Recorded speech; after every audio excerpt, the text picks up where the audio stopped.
Kalian dan aku bakal melihat kisah Jin Sawon, mahasiswa biasa pencinta novel, murim, dan game bertahan hidup yang baru selesai wamil. Dia ingin fokus kuliah dan menata masa depan. Tapi satu game terakhir menyeretnya kembali. Sebagai jawara di Loyal Ground, dia merasa paling paham cara bertahan hidup dibanding siapapun. Namun keesokan paginya, seberkas cahaya misterius muncul di belakangnya. Dan sebelum dirinya sempat bereaksi, dia langsung tersedot masuk ke dunia lain. Kali ini kalah bukan lagi sekadar game biasa. Saat terlempar ke dimensi asing ini, dia bingung. Apakah ini hukuman karena niat belajarnya hancur dalam sehari saja? Perlahan kesadarannya mulai kembali di tempat baru. Saat membuka mata, suasana sangat bising dan terang benderang. Dia mencoba duduk dan betapa terkejutnya dia saat melihat sekitar. Begitu banyak orang berkumpul di sana. Bahkan ada beberapa orang yang saling bertarung menggunakan pedang sungguhan. Melihat gaya pakaian mereka, Sowon mengira mereka semua adalah cosplayer. Tapi anehnya dia sama sekali tidak bisa mengerti ucapan yang mereka lontarkan. Karena masing-masing berbicara dengan bahasa yang berbeda. Sowon segera bangkit berdiri dan jauh di depan sana terlihat sebuah patung raksasa yang mengerikan membuatnya panik dan bertanya-tanya sedang berada di mana sebenarnya dia saat ini. Tiba-tiba, sebuah jendela sistem muncul di hadapannya mengumumkan bahwa 100 pemain telah terdeteksi. Bersamaan dengan itu terdengar suara misterius di dalam kepalanya. Detik berikutnya mata patung itu menyala terang benderang ketika sistem mulai diinisialisasi. Sesaat kemudian dia mendapat pemberitahuan kalau bahasa mereka telah disinkronkan. Sowon masih belum paham situasi ini sampai dia tersadar bahwa kini dia bisa mengerti ucapan semua orang seolah-olah mereka mendadak berbicara bahasa Korea. Dia melihat dua orang escrow sang penyihir sedang bertengkar hebat dengan pria berwajah buruk rupa bernama Chiron. Tampaknya mereka berdua juga merasa sangat kebingungan mengapa bisa terdampar di tempat yang asing dan aneh seperti ini. Ternyata escrow adalah penyihir agung, sedangkan Chiron mengabdi pada Raja Iblis. Karena kesal melihat wajah Chiron, escrow memutuskan menyerangnya dengan sihir petir yang kuat. Chiron sempat panik saat tersambar petir besar itu, namun setelah semuanya mereda dia ternyata masih berdiri kokoh tanpa luka sedikit pun. Chiron terkejut karena bisa selamat dari serangan langsung. Bahkan dia sama sekali tidak merasakan rasa sakit apapun hingga memicu perdebatan sengit babak kedua di antara mereka. Escrow menuduh Chiron sebagai dalang yang menyeret mereka semua dari dunia asal mereka ke tempat yang aneh ini.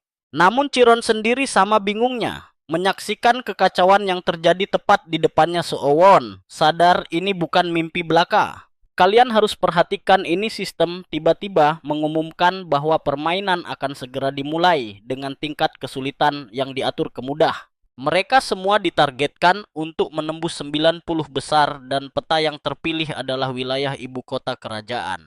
Namun siapapun yang berhasil masuk 10 besar akan mendapat hadiah lebih melimpah. Tahap panduan pun langsung dilewati begitu saja. Dan sistem menegaskan bahwa selama berada di ruang tunggu, serangan antar pemain tidak akan melukai siapapun. Lalu peta muncul. Sowon langsung mengenali peta permainan tersebut. Sistem mengumumkan nama game ini adalah Cloud Survival dan memberi penjelasan singkat kepada para pemula yang baru bergabung. Aturannya, pertempuran ini akan terus berlangsung selama 100 hari ke depan. Setiap hari zona peta akan terus menyusut. Mereka diperingatkan agar tidak sampai memasuki zona terlarang yang mematikan, karena dapat menyebabkan luka parah yang fatal. Sistem juga menegaskan pertarungan ini hanya menyisakan satu pemenang saja, sebagai penyintas terakhir. Jika permainan selesai atau mereka tersingkir, barulah mereka bisa kembali pulang ke dunia asal. Namun bagi para pemain yang gagal menembus peringkat 90 besar, mereka selamanya tidak bisa ikut bermain lagi. Sistem kemudian mengabarkan bahwa mereka akan segera diturunkan ke area peta untuk mencari barang-barang berguna demi bertahan hidup. Mendengar semua pengumuman itu, Sowon masih tidak mempercayai pendengarannya sendiri dan mengira dia hanya berfantasi tentang Loyal Ground. Kalian juga pasti sadar dia langsung terpikir bahwa peluangnya sangat kecil menghadapi monster aneh di sekelilingnya. Meski begitu, dia tidak mau mati konyol di tempat asing ini, sekalipun semua kegilaan ini hanyalah sebuah mimpi. Saat sibuk memikirkan rencana, tiba-tiba seorang pemain bertubuh kekar datang menghinanya dan menyebutnya si rambut berantakan. Pria raksasa itu membawa pedang besar di punggungnya.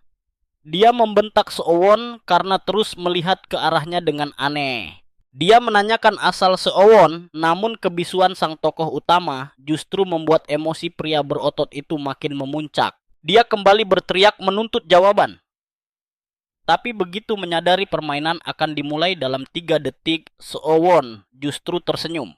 Sikap santai itu membuat si lawan makin murka. Sesaat sebelum berpindah tempat, Seowon mengacungkan jari tengah ke arahnya. Karena berbekal taktik matang dari Loyal Ground, dia sangat yakin mampu melibas habis kroco pengganggu seperti pria itu.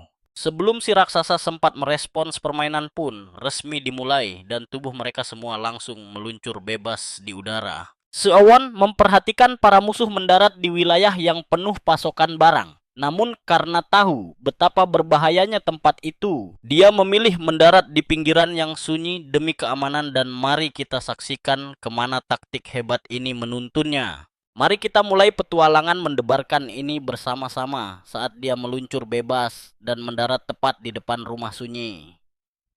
Begitu dia menyentuh tanah, rasa mual yang hebat langsung menyerangnya. Namun saat sedang menahan rasa pusing, itu terdengar suara gemerisik di sekitarnya hingga membuatnya panik. Dengan pandangan yang masih buram, dia berlari kencang menuju rumah itu. Dan dia menyadari kalau efek mabuk perjalanan membuatnya gagal melihat siapapun yang ikut mendarat bersamanya saat itu.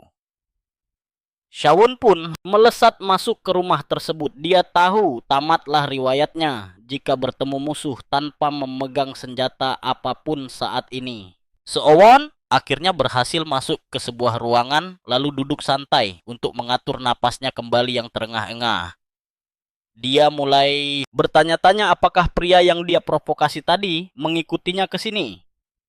Di titik ini, Seowon benar-benar menyesali keputusan konyolnya memprovokasi orang tersebut. Dia mengintip dari balik jendela, dan setelah memastikan keadaan di luar aman, dia menyimpulkan kalau suara tadi hanyalah embusan angin malam. Setelah merasa situasi sudah tenang, dia memutuskan untuk menggeledah isi rumah demi mencari item berharga. Barang pertama yang dia dapatkan adalah sebuah busur silang berat yang sangat kokoh sekali. Dan dia langsung merasakan bobotnya yang luar biasa. Tapi dia tidak punya pilihan lain demi bisa bertahan hidup di sana. Dia menyadari bahwa begitu dia melengkapi senjata itu, semua teknik memanah langsung mengalir ke kepalanya. Dia segera mengisi peluru. Kalian dan saya harus melihat bagian ini karena dia dengan sombong memamerkan keahliannya sebagai mantan sersan militer. Jadi hal ini sangatlah mudah baginya. Seowon pun menembakkan busur tersebut, tetapi tembakan itu menghasilkan gelombang kejut dahsyat yang mementalkan tubuh Seowon ke belakang. Dia jatuh terduduk, dan setelah semuanya mereda, dia melihat anak panahnya menembus dinding kayu itu hingga hancur. Dia segera menyadari kekuatannya akan meningkat pesat jika berhasil menguasai senjata mematikan ini. Setelah berhasil bangkit berdiri, dia mencari ke sekeliling ruangan lagi, namun tidak menemukan barang berharga lainnya di sana. Meskipun begitu, dia tidak berkecil hati karena tahu peta permainan ini sangat luas dan dia bisa menjarah tempat lain. Shawon kemudian melangkah ke rumah berikutnya dan menemukan sebuah gulungan kertas kuno. Setelah memeriksa gulungan tersebut, ternyata itu adalah gulungan penyembuh kecil. Jika gulungan itu dirobek, semua luka fisiknya akan sembuh seketika.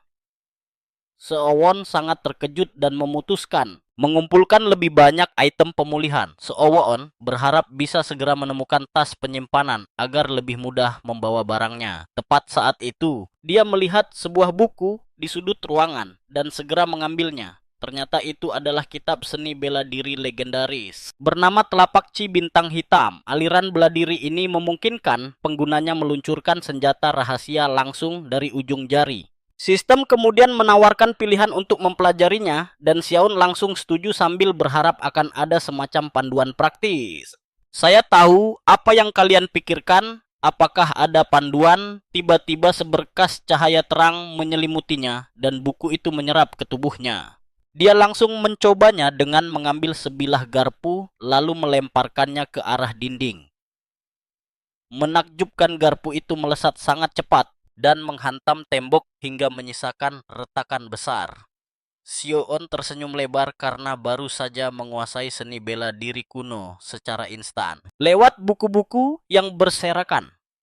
Seawon berpikir jika ada buku bela diri pasti ada juga kitab sihir di dunia ini. Bagaimanapun, dia sangat yakin kalau kedua game bertahan hidup ini memiliki sistem yang serupa. Setelah menggeledah seluruh sudut tanpa menemukan barang tambahan lainnya, dia memutuskan untuk pergi mencari tempat baru. Tanpa terasa malam pun tiba dan Sowon menyadari harus segera mencari tempat perlindungan yang aman. Sesaat kemudian dia menemukan sebuah rumah, tapi dia merasa ragu karena seluruh lampunya menyala terang benderang. Ini bisa berarti dua hal, mungkin ada item langka tersimpan di dalam atau justru ada pemain lain yang sedang mengintai di sana. Meskipun begitu, dia tetap memutuskan masuk sambil tetap waspada. Dia menyadari bahwa dia tidak tahu berapa banyak musuh yang mendarat di sekitarnya. Tapi pilihannya selalu ada dua hal ini. Mereka adalah pemain pemula yang payah atau seorang profesional sejati. Setelah menyisir lantai 1, dia mendapati area tersebut kosong melompong dan mulai curiga. Apakah musuhnya sedang bersembunyi di lantai 2? Dia mulai memikirkan taktik terbaik, entah menggunakan jurus bela diri barunya atau mengandalkan kekuatan busur silang di tangannya. Xiaun pun perlahan-lahan melangkah naik ke lantai 2 dengan membidikan senjatanya ke depan siap menghabisi siapapun musuh yang muncul di hadapannya. Namun saat tiba di lantai atas dia terkejut karena tidak menemukan bahaya apapun melainkan hanya sebuah lentera meja. Di sana juga terdapat sebuah ruangan tertutup dan dia curiga itu adalah jebakan. Dia bersiap mendobrak pintu mengantisipasi penyergapan. Namun ternyata tidak ada siapa-siapa di dalam sana. Seon langsung jatuh berlutut karena lega dan sadar dia ketakutan tanpa alasan. Dia mulai menjelajahi isi kamar dan segera menemukan sebuah cincin unik bernama cincin kekuatan. Aksesori berharga ini dapat meningkatkan status kekuatan fisik penggunanya sebanyak 20 poin saat dipakai sebagai sarana untuk menjadi lebih tangguh. Seowon langsung memakai cincin ajaib itu di jarinya. Sesaat setelah memakainya dia bisa merasakan tubuhnya menjadi jauh lebih ringan. Bahkan bobot busur silang di punggungnya sekarang terasa sangat ringan. Sungguh petualangan luar biasa untuk kita ikuti bersama. Kalian dan aku bakal melihat bagaimana 20 poin ini mengubah segalanya saat Xiun membuka statusnya. Dia tampak sangat kecewa dengan statusnya sendiri karena jika bukan karena cincin yang baru ditemukan itu, status kekuatannya pasti akan sangat ampas. Sangat ampas. Dia lalu sadar kalau kelasnya tertulis sebagai seniman bela diri. Seawon pun tersenyum lebar karena menyadari hal itu. Dia diberkati sesuatu yang jauh lebih baik dibanding saat pertama tiba. Dia lalu memutuskan untuk menjelajahi lantai itu lebih jauh. Tidak butuh waktu lama dia menemukan sebuah cincin subruang yang bisa menyimpan berbagai barang di dalamnya saat digunakan. Xiaon heran kenapa dia terus mendapat cincin, tapi setelah membaca detailnya dia tahu alat ini berfungsi mirip inventaris. Dia langsung mencobanya dengan berteriak subruang dan seketika sebuah portal kecil muncul di hadapannya. Dia lalu memasukkan salah satu gulungan penyembuh ke sana dan sadar ini jauh lebih praktis daripada harus repot membawa tas kemana-mana. Xiaon pun mengaku akan sangat luar biasa jika benda seperti ini ada di dunia nyata. Bahkan semua barang yang dia temukan sejauh ini pasti akan mengguncang dunia jika bisa dibawa pulang. Tiba-tiba dia teringat untuk segera memeriksa sesuatu yang penting. Jumlah pemain tersisa karena pasti ada yang gugur. Nah, coba kalian perhatikan jendela info di pojok layar ini. Sungguh mengejutkan, baru satu orang saja yang tereliminasi sejak permainan dimulai. Seowon pun lanjut menjarah sekitar. Untungnya dia menemukan banyak senjata rahasia untuk dikombinasikan dengan teknik telapak tangan bintang hitamnya. Karena area rumah sudah bersih, dia berniat pergi tapi terpikir untuk menginap saja di sana malam ini. Lagi pula, dia sadar dirinya belum cukup kuat untuk menghadapi orang-orang tangguh dari lobi jika tidak sengaja berpapasan dengan mereka di tengah kegelapan malam nanti. Jadi bersembunyi adalah pilihan terbaik. Dengan bertahan hingga posisi 90 besar, dia tahu keuntungan besar menantinya. Apalagi saat malam hari, situasi biasanya lebih sepi, membuat Seowon memutuskan mencari satu rumah lagi sebelum fajar tiba. Tak lama kemudian Seowon menyadari tubuhnya sama sekali tidak merasa lelah meski sudah bergerak ke sana kemari sedari tadi. Semua ini berkat efek luar biasa dari cincin kekuatan miliknya. Namun kekuatan fisik ekstra ini bukan berarti dirinya kebal terhadap rasa lapar ataupun dahaga. Di titik ini dia mulai yakin kalau permainan ini sangat mirip dengan dunia nyata. Dia terus berjalan cepat menuju area perkotaan demi mencari makanan. Tiba-tiba terdengar geraman mengerikan tepat di belakangnya. Sontak dia bersembunyi. Jujur kalian juga bakal merinding saat melihat tempat ini ternyata adalah sarang manusia serigala. Belum sempat dia menarik napas lega, monster serigala lain mendadak muncul tepat di sampingnya dan hampir saja menebas kepalanya dengan cakar tajam. Beruntung, Seowon berhasil menghindar di detik terakhir dengan keringat dingin bercucuran. Dia benar-benar panik karena mengira ini adalah pertarungan antar pemain tanpa adanya monster sama sekali. Seowon mulai menyesali keputusannya, berkeliaran mencari jarahan alih-alih diam di dalam rumah. Tanpa pikir panjang, Seowon langsung lari kencang. Dan melihat sebuah rumah di kejauhan, menggunakan seluruh tenaganya, dia segera berlari masuk untuk bersembunyi. Namun monster itu masih terus mengejarnya dari belakang, membuat Seowon kebingungan mencari cara untuk meloloskan diri dari situasi genting ini. Seowon mengintip dari celah pintu dan melihat serigala itu sedang mengendus-endus untuk melacak keberadaan dirinya. Mumpung posisi pastinya belum ketahuan, dia berpikir ini adalah momen paling pas untuk melancarkan serangan kejutan terlebih dahulu. Seowon segera membidik sasarannya, lalu melepaskan tembakan anak panah.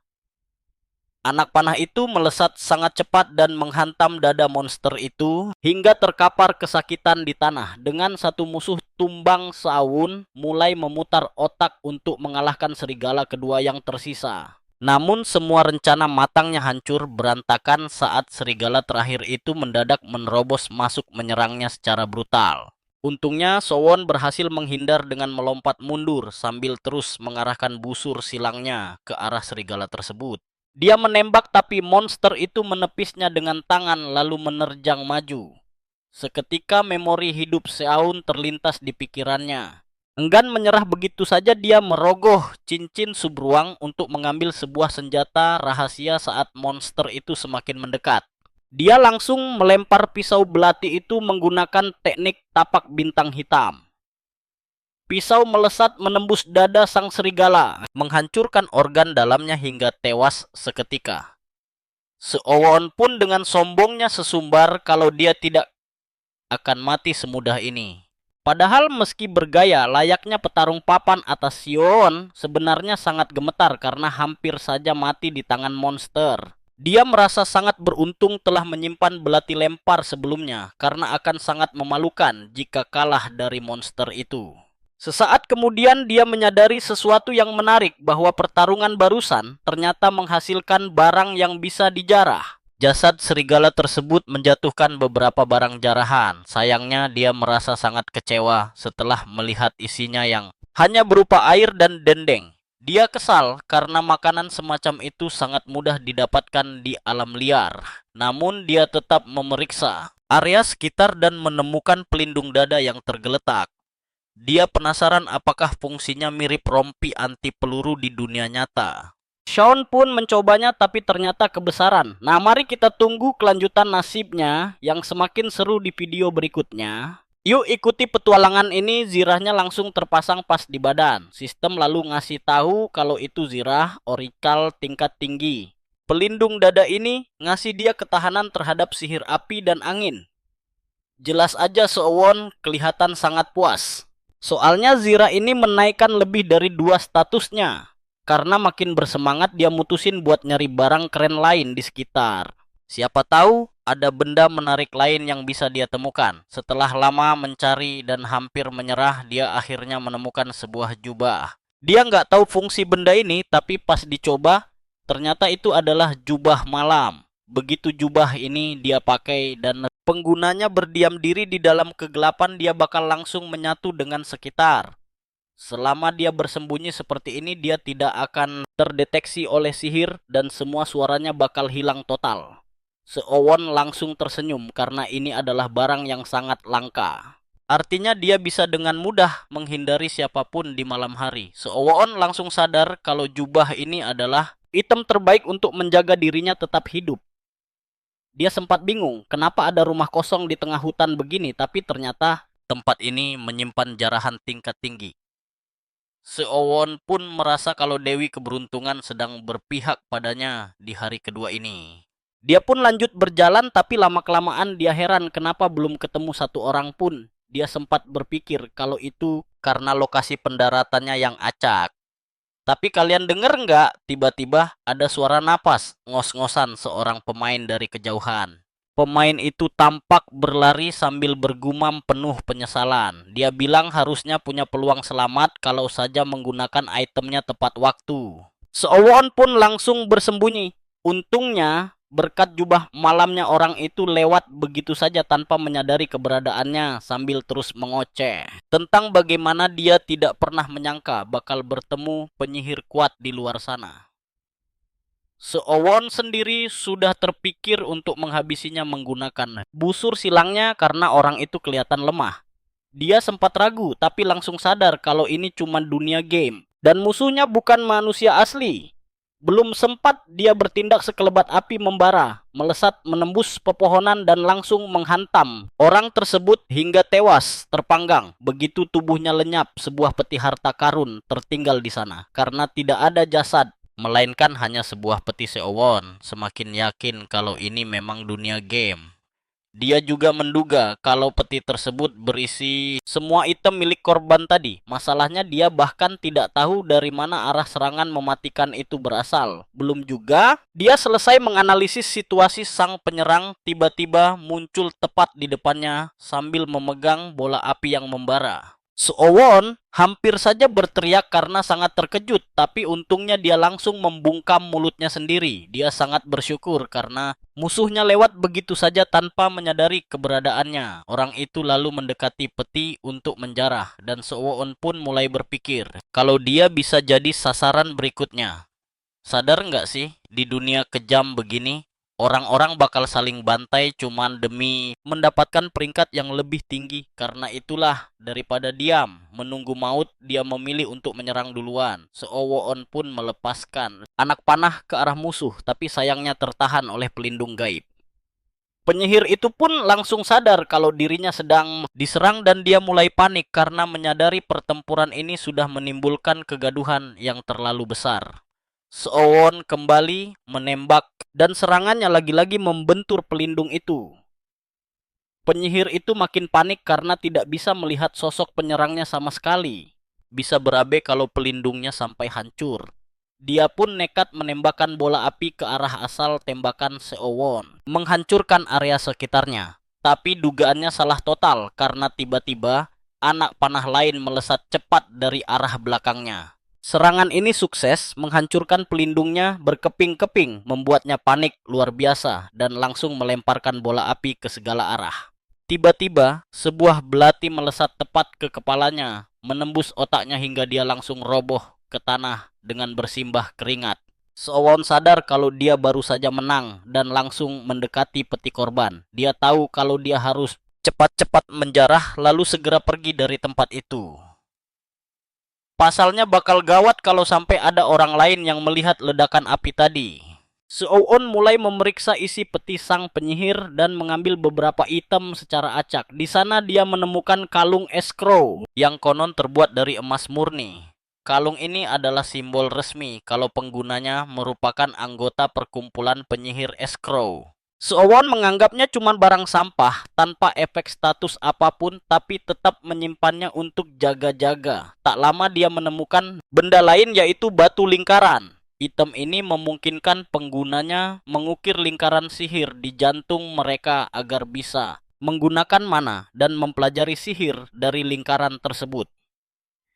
Seowon pun tersenyum lebar karena sekarang dia juga bisa menjadi penyihir hebat seperti lawannya tadi. Dia langsung teringat kalau musuhnya tewas sebelum sempat menggunakan batu berharga ini, pantas saja dia menyesal. Seowon cuma bisa mengucapkan belasungkawa sambil berjanji akan memanfaatkan peninggalan berharga ini dengan sangat baik. Dia pun memasukkan seluruh sisa isi peti ke dalam penyimpanan dimensi ruangnya agar bisa diperiksa nanti di tempat aman. Setelah kembali berjalan cukup jauh, dia menemukan rumah kosong untuk memakai batu lingkaran. Nah, kalian pasti penasaran kan apa yang bakal terjadi selanjutnya. Sebelum diaktifkan ada peringatan kalau dia bakal kaku, tak bergerak selama 3 jam penuh dan tidak bisa melakukan tindakan apapun. Selain itu, dia akan merasakan rasa sakit yang luar biasa saat lingkaran sihirnya mulai terbentuk. Sobat bayangkan, menahan rasa sakit luar biasa tanpa bersuara sedikit pun agar tidak memancing pemain lain. Itulah yang dia lakukan. Setelah 3 jam berlalu, Seowon tidak percaya kalau sistem menyebut rasa sakit luar biasa ini hanya sebagai efek samping kecil. Yang dia rasakan justru seperti mau mati. Dari sini dia sadar kalau belajar seni bela diri jauh lebih mudah dibanding mempelajari sihir. Dia kemudian memeriksa statusnya dan sangat terkejut saat mengetahui bahwa sekarang dia memiliki 2 kelas sekaligus, yaitu seniman bela diri dan penyihir.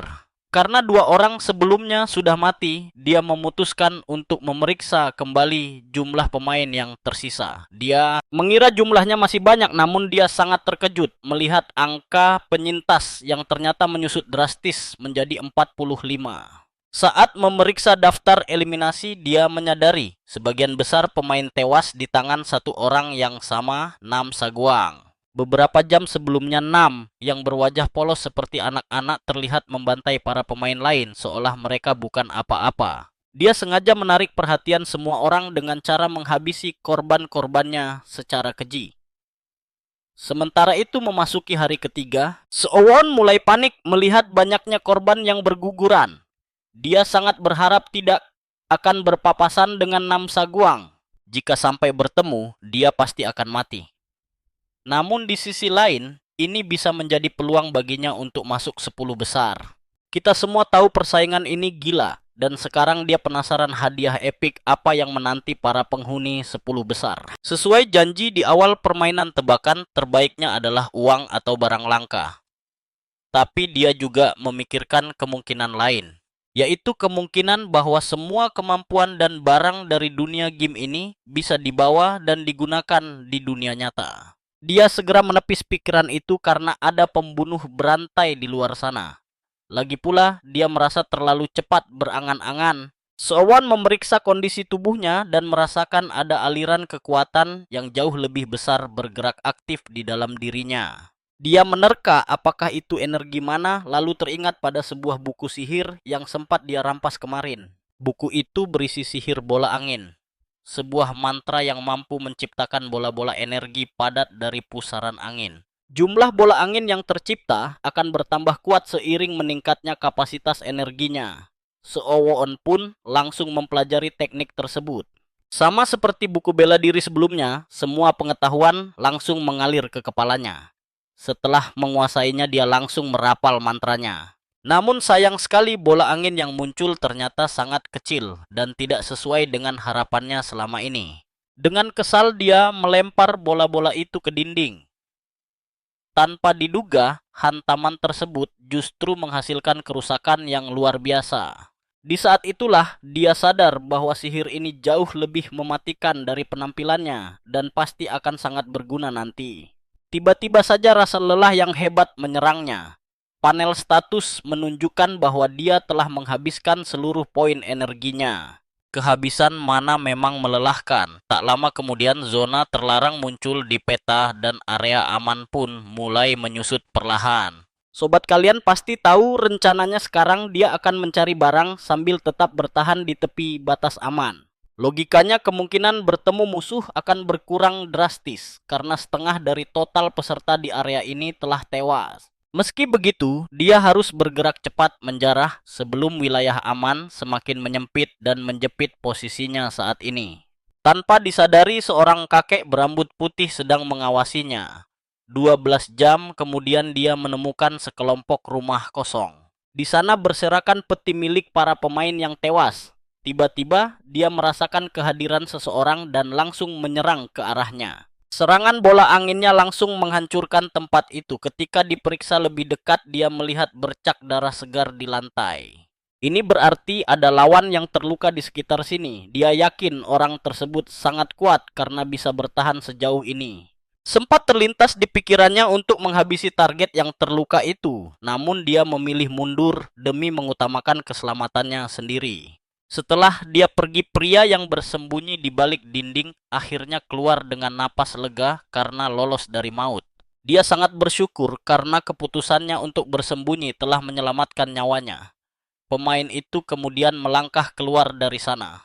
Sambil menggerutu, dia sesumbar bisa mengalahkan Seowon dengan mudah andai tidak terluka.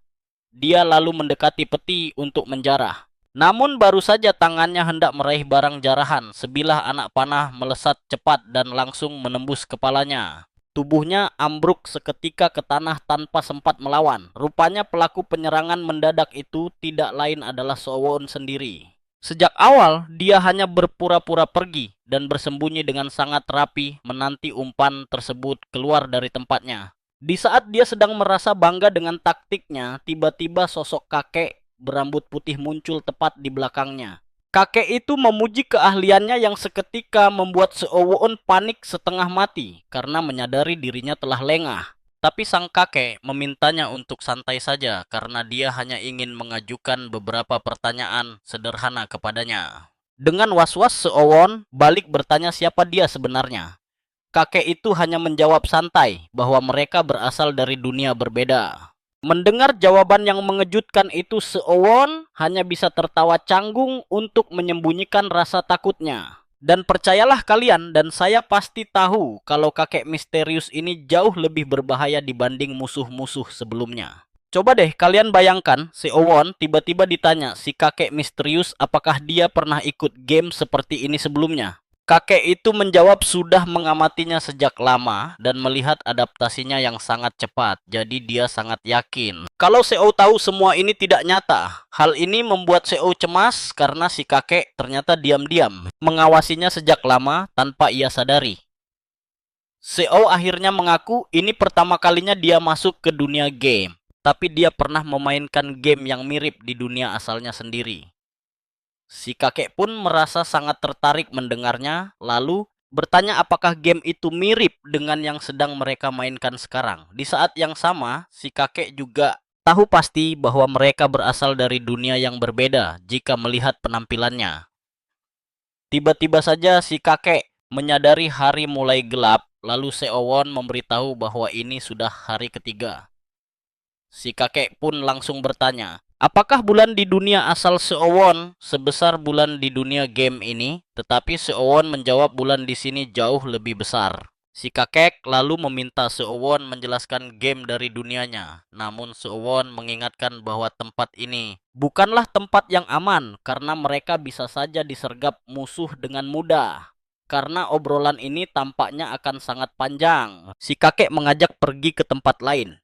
Xiaun yang was-was langsung bertanya bagaimana dia bisa mempercayai si kakek.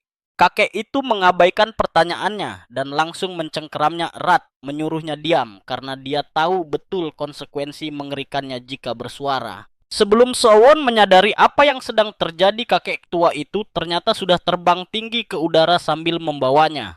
Seo berusaha setengah mati untuk tetap diam tanpa mengeluarkan suara sedikit pun, sambil terus menahan diri dan menggertakkan giginya. Sesaat kemudian coba lihat ini Seowon sudah berada di puncak pohon tinggi tempat kakek itu menjamin mereka akan aman. Sementara si kakek pamer gaya dengan berdiri sangat seimbang di dahan Seowon, hanya bisa memeluk erat batang pohon itu. Seowon menjelaskan bahwa dunianya memiliki peradaban yang sangat maju dan si kakek menyetujuinya karena melihat adaptasi cepat Seowon. Seowon pun bertanya-tanya dalam hati seberapa lama sebenarnya kakek itu telah mengawasinya. Tiba-tiba saja kakek itu memberitahu bahwa ia telah mengawasinya sejak pertama mendarat. Rupanya ia berniat menikmati udara segar pegunungan selama 100 hari ke depan di sana, tetapi ia malah merasa sangat penasaran dengan keunikan tindakan Seowon. Kakek itu menjelaskan bahwa ia hanya ingin mengajaknya mengobrol karena sangat penasaran mengapa mereka bisa tiba-tiba diseret masuk ke dunia game, dan meminta Seowon untuk berhenti bersikap terlalu waspada karena ia sama sekali tidak berniat jahat padanya. Seowon lalu menjawab bahwa dia pun tidak tahu alasan mereka dibawa ke sini, tetapi si kakek mengingatkan ucapannya tentang game serupa. Seowon menjelaskan bahwa perbedaan terbesarnya adalah orang-orang memainkan game itu hanya untuk bersenang-senang tanpa harus mati sungguhan di sana. Seowon memberitahu si kakek bahwa ia tak tahu mengapa mereka diculik dari dunia masing-masing oleh makhluk gaib. Namun Seowon merasa sangat yakin bahwa game mengerikan ini bisa menjadi sebuah kesempatan emas bagi sebagian orang. Mungkin kalian juga akan merasa bingung dengan maksudnya, persis seperti si kakek yang langsung menanyakan apa arti ucapannya itu. Seun menjelaskan bahwa jika kalah pun mereka akan tetap mendapatkan peringkat serta hadiah yang sesuai dengan pencapaian mereka itu. Percaya bahwa hadiah tersebut berupa kemampuan dan seni bela diri hebat yang telah mereka pelajari di dalam game ini. Namun dia sendiri belum memiliki bukti nyata untuk itu. Seowon berkata, kakek mungkin memang tidak membutuhkan semua hal tersebut. Tetapi ia sangat yakin orang-orang yang hidupnya penuh dengan penderitaan pasti melihat hal ini sebagai peluang besar untuk mengubah nasib. Si kakek lalu bertanya mengapa Seowon berpikir hidupnya berjalan tanpa perjuangan berat sama sekali. Seun menilai sang kakek tampak seperti seorang master bela diri hebat yang pastinya memiliki banyak pengikut setia di dunianya. Jun bilang hal itu tidak bisa dibandingkan dengan dirinya yang sama sekali tidak berguna di dunia asalnya sendiri selama ini. Itulah alasan mengapa ia menyebut game ini sebagai peluang luar biasa bagi orang yang kesusahan. Si kakek pun tertawa, terbahak-bahak sambil menyebut ucapan Seowon sangatlah menarik, tetapi Seowon langsung memintanya mengecilkan suara agar tidak didengar siapapun. Kakek itu lalu bertanya, mengapa tangan Seowon melayang di udara, dan saat itulah Seowon sadar bahwa kakek tidak tahu cara membuka peta. Saya akhirnya mulai menjelaskan berbagai tips dan trik sistem game yang akan sangat berguna bagi petualangan si kakek ke depannya. Tanpa terasa pagi pun tiba dengan sangat cepat. Kakek itu langsung menurunkan mereka kembali ke tanah lapang dan meminta maaf karena telah menyita waktunya. Tetapi Seowon meyakinkan bahwa itu bukan masalah besar. Di dalam hatinya Seowon berpikir bahwa berada di dekat kakek kuat ini adalah jaminan keamanan terbaik untuk dirinya. Si kakek lalu bertanya kepada Seowon, apakah ada cara baginya untuk membalas budi karena sudah belajar banyak hal penting darinya. Seowon langsung menyambar kesempatan itu dan bertanya, apakah dia diperbolehkan mempelajari ilmu bela diri sang kakek agar dia bisa terus bertahan hidup sampai babak akhir permainan. Si kakek pun tertawa keras dan menyanggupinya, tapi percaya deh, latihan berat yang menanti Seowon setelah ini tidak akan berjalan mudah. Sini dengerin ada ramalan buruk buat Seowon. Pas dia tanya maksud si kakek, jawabannya simple tapi ngeri, itu artinya kematian. Seowon sekarang harus milih jalan hidupnya. Si kakek bilang kalau mau sukses lewat jalur nggak biasa ada harga mahal. Satu harga yang sangat mahal tentunya. Kakek itu lalu nanya apa dia siap, tapi respon Seowon malah bikin kaget. Dia malah ngerusak suasana serius dengan ngingetin kalau di dunia game mereka nggak bisa mati. Si kakek cuma bisa pasrah. Kakek itu terpaksa setuju.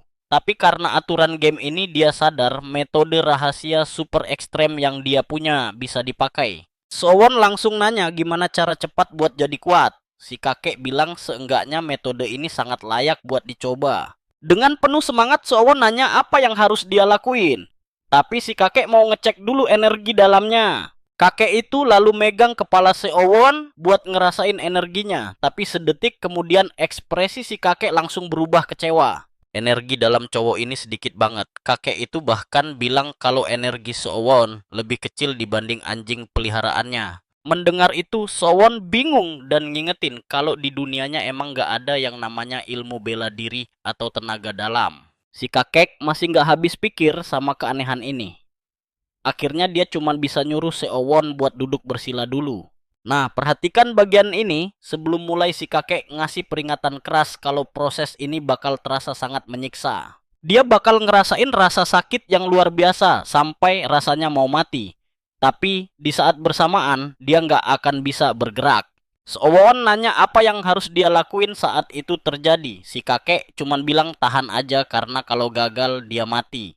Begitu proses ekstrem itu dimulai, semua indera dalam tubuh Sowon langsung menajam secara drastis sampai dia bisa ngerasain sekelilingnya. Dia bisa dengar dan ngerasain segalanya. Awalnya semua kelihatan biasa aja sampai akhirnya energi dalam dirinya mulai bergejolak. Sowon langsung berteriak histeris menahan sakit yang luar biasa sambil nanya, apa dia bakal mati? Rasanya kayak semua energi kehidupan diperas keluar. Pupil matanya bahkan sampai berubah gelap total. Setelah melewati siksaan yang terasa selamanya itu, si kakek akhirnya bilang semuanya selesai. Muka Sowon udah pucat pasi kayak mayat. Tapi si kakek malah memujinya karena berhasil bertahan melewati rasa sakit gila itu. Kakek itu bilang kalau fisik Sowon ternyata lumayan tangguh. Aliran Ki miliknya sekarang udah diperbaiki, jadi tubuhnya bakal terasa sangat berbeda. Sowon bingung dan nanya langkah selanjutnya. Si kakek lalu ngingetin kalau tujuan awal cowok ini adalah pengen jadi lebih kuat. Makanya si kakek sengaja menggeser sedikit jiwanya buat ngebuka sebuah gerbang khusus di dalam ruang kosong itu. Kakek itu jelasin kalau manusia biasa cuma bisa nyerap ki alam lewat napas, tapi Sowon sekarang punya jalur pintas. Kalian pasti bingung kan? Nah, gerbang baru ini bikin dia bisa nyerap energi khusus tanpa perlu napas biasa. Sowon nanya apa sih bedanya? Si kakek jelasin kalau manusia itu terdiri dari raga, pikiran, dan jiwa. Tiga hal itu disatukan oleh ki kehidupan. Dia lalu nanya ke Sowon, menurutmu kemana ki itu saat seseorang mati? Sowon nebak kalau energinya bakal lenyap gitu aja. Tapi tebakan itu salah besar, energinya cuma menyebar bukan hilang. Nantinya ki kehidupan yang menyebar itu bakal diserap balik oleh alam, biar siklus kehidupan terus berputar. Tapi ada orang-orang jahat yang tega ngebunuh sesama demi merebut ki kehidupan mereka demi kepentingan pribadi. Tubuh yang dipenuhi ki orang lain bakal jadi nggak stabil. Ujung-ujungnya keseimbangan yin dan yang mereka bakal hancur berantakan. Efeknya bisa bikin kehilangan bela diri atau bahkan mati. Tapi jurus kultivasi yang dia kasih ke Sowon ini beda. Jurus ini bikin Sowon bisa nyerap sisa ki yang menyebar buat ningkatin tenaga dalamnya. Jelas aja Sowon langsung panik. Dia takut kalau jurus ini malah bakal ngebunuh dia. Tapi si kakek jamin kalau kondisi Sowon itu sangat spesial. Orang lain merombak urat nadi mereka, sedangkan si kakek pakai jiwanya. Karena Sowon belum punya tenaga dalam sama sekali. Tubuhnya masih suci kayak kertas kosong. Makanya pembuluh darahnya cuma disetel sedikit biar bisa nyerap ki dengan sangat aman.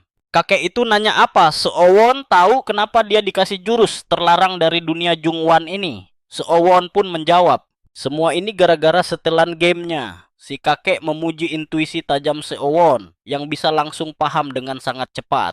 Kakek itu bilang kalau dia bisa ngerasain energi ki di tempat orang-orang tewas. Artinya jurus ini butuh tumbal nyawa. Sowon harus ngebunuh biar jurus ini berhasil. Tapi untungnya hal itu bukan masalah besar di dunia game ini. Sebab buat bisa bertahan hidup di sini dia emang harus melumpuhkan musuh-musuhnya.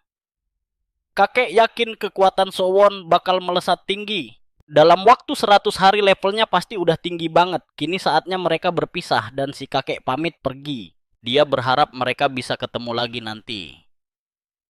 Sebelum kakek itu pergi, Sowon buru-buru minta dia buat sebutin namanya. Nama kakek itu ternyata Jendon. Sowon langsung membungkuk hormat dan berjanji gak bakal pernah ngelupain kebaikan besarnya. Jendon nyuruh Sowon membiasakan napas dalam-dalam demi ngumpulin energi di dantiannya, biar kekuatannya bisa bertambah secara perlahan. Percaya deh, petualangan hebat Seowon baru aja dimulai. Sebelum pergi si kakek juga sempat nyoba narik sesuatu.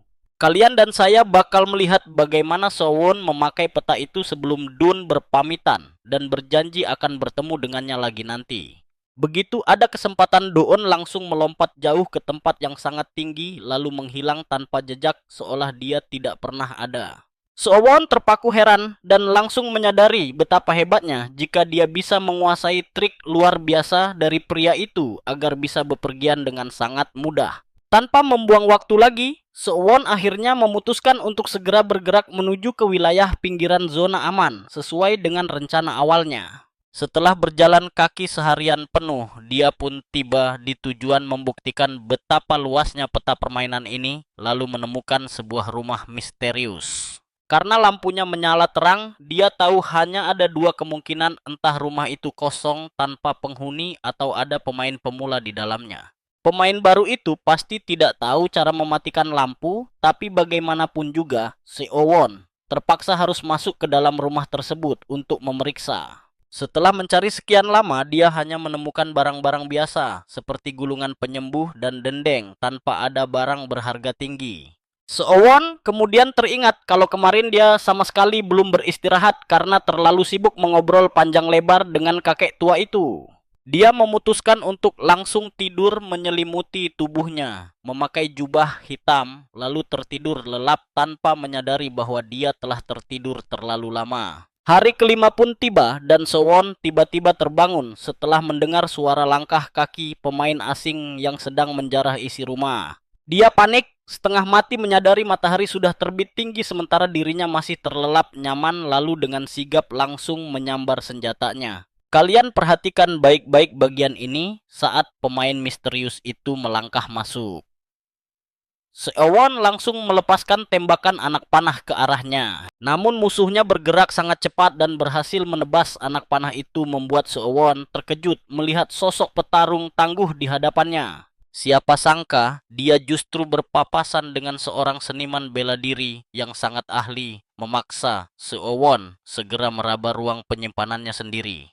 Dia langsung melempar tumpukan senjata rahasia ke arah lawan. Lalu saat musuh sibuk menangkis belati, Seowon langsung menerjang maju ke depan. Seowon menjatuhkannya ke lantai, lalu mencabut sebatang anak panah tajam bersiap menghujamkannya. Sementara musuh mulai memohon belas kasihan padanya. Lawan berjanji memberikan segala hal yang Seowon butuhkan, tetapi Seowon mengabaikan tangisan itu dan terus menancapkan panah dengan sangat dingin.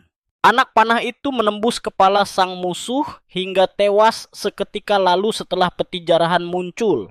Seowon merasakan hawa hijau yang misterius. Dia akhirnya menyadari bahwa itu adalah energi kehidupan yang pernah diceritakan kakek tua dulu, dan dia pun segera menyerap energi tersebut. Secara mengejutkan, seluruh tubuhnya kini langsung dialiri kekuatan luar biasa dan dia pun akhirnya menyadari arti dari kekuatan tenaga dalam. Seowon benar-benar tidak menyangka bahwa hanya dengan menyerap energi kehidupan dari satu orang saja tubuhnya bisa menjadi seringan dan sekuat ini. Dia pun segera membuka layar status miliknya untuk melihat perubahan dan terkejut menemukan ada kolom status baru yang sangat menarik. Poin tenaga dalamnya kini berada di angka 20 jumlah yang kemungkinan besar dia dapatkan dari pemain yang baru saja dibunuhnya. Seowon tersenyum puas karena menyadari telah mendapatkan hadiah yang luar biasa dahsyat dari kakek tua yang ditemuinya kemarin. Kalian juga setuju kan kalau terus membunuh pemain itu sangat berbahaya? Makanya Seowon mulai memikirkan cara alternatif lain untuk mengumpulkan energi. Seowon kemudian memeriksa sisa jumlah pemain aktif dan sangat terkejut saat melihat angkanya menyusut menjadi hanya 24 orang saja. Dalam waktu 5 hari angkanya mendadak berkurang lagi satu orang membuatnya buru-buru memeriksa daftar eliminasi untuk melihat apa yang terjadi. Rupanya pemain itu baru saja dihabisi oleh 6 lagi yang memang sengaja berburu untuk menghabisi siapa saja agar permainan cepat selesai. Tiba-tiba mata Nam tertuju pada nama Seowon di daftar eliminasi dan menyadari bahwa nama itu muncul beberapa kali secara berurutan. Nam mulai menandai nama Seowon sebagai ancaman baru, sementara Seowon sendiri berusaha sekuat tenaga untuk menjauh dan menghindari Nam. Seowon sangat sadar tidak akan menang melawan Nam karena mengalahkan pemain bela diri. Tadi saja sudah menguras seluruh tenaganya. Dengan kondisinya saat ini mustahil dia bisa menantang Nam. Jadi dia memeriksa barang-barang milik musuh yang baru saja dikalahkannya. Namun dia hanya menemukan sampah tidak berguna sehingga Seowon memilih bersembunyi untuk bertahan hidup hingga jumlah pemain terus berkurang. Seminggu kemudian Seowon menyadari betapa beruntungnya dia di awal permainan karena barang-barang yang dia temukan setelah itu hanyalah sampah. Meski begitu dia berhasil bertahan di dalam hutan dekat perbatasan zona terlarang sambil berburu monster serigala untuk bertahan hidup. Dia terpaksa berburu demi menghindari para pemain lain karena dirinya sudah sangat bosan terus-menerus memakan dendeng kering yang hambar. Pada hari ke-12, hanya tersisa 20 pemain aktif dan saat berdiri di dekat pembatas, Seowon mencoba menyentuh zona terlarang. Efeknya ternyata sangat menyakitkan membuat Seowon ngeri karena selama seminggu penuh daftar eliminasi hanya dipenuhi oleh aksi pembantaian Nam. Tampaknya para pemain lain memilih bermain aman untuk bertahan hidup, namun tiba-tiba dia melihat kepulan asap tebal dari kejauhan. Asap tebal itu menandakan bahwa sedang terjadi sebuah pertempuran yang sangat sengit di daerah sekitar sana. Ternyata sekelompok pemain sengaja berkumpul dan bekerja sama untuk menjatuhkan Nam yang mereka anggap sebagai ancaman paling mematikan. Nam mengejek mereka dengan nada meremehkan bertanya, apakah mereka sepenakut itu sampai harus mengeroyok seorang anak kecil seperti dirinya? Meski begitu, dia justru berterima kasih karena mereka datang menyerahkan diri secara sukarela tanpa perlu dia cari satu persatu. Kira-kira bagaimana nasib pengeroyok itu? Kalian dan saya harus bersiap untuk pertempuran brutal berikutnya. Kalian dan aku harus bersiap karena sebelum mereka sadar, Nam mendadak melompat ke udara dan langsung menerjang salah satu dari mereka.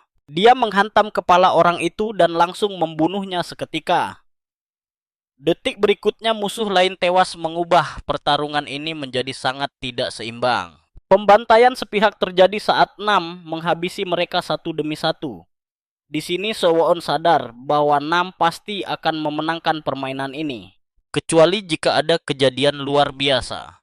Seowon menonton dengan syok saat nama Nam terus bermunculan di baris pengumuman eliminasi. Dia tidak percaya Nam bisa membantai 9 pemain sekaligus dan mulai curiga apakah bocah ini menggunakan program ilegal. Setelah beres Nam sama sekali tidak merasa kasihan karena lawan-lawannya bahkan tidak memberikan perlawanan yang berarti. Secara mengejutkan ada sebuah tongkat sihir tergeletak di medan tempur tempat Nam baru saja menyapu bersih para pemain. Hari itu juga sang penyihir agung mendatangi tempat kejadian dan menemukan tongkat itu yang dia kenali milik muridnya Elizabeth. Dia langsung murka dan bersumpah akan membalaskan dendam Elizabeth. Sementara itu, Sowon mulai menyusun rencana lain. Dia menyadari dirinya bisa masuk 10 besar jika bertahan sedikit lebih lama. Tapi dia juga tahu harus mendapatkan barang bagus untuk bertahan hidup. Nah, perhatikan bagian ini dengan teliti. Seowon berdiri di atas pohon dan mulai mencari tempat yang aman untuk menjarah. Di kejauhan dia melihat sebuah rumah megah. Dia memperkirakan tempat itu akan berada di luar zona aman besok hari, menjadikannya lokasi terakhir untuk mengumpulkan barang-barang bagus. Seowon pun segera menyelinap masuk ke dalam rumah megah tersebut.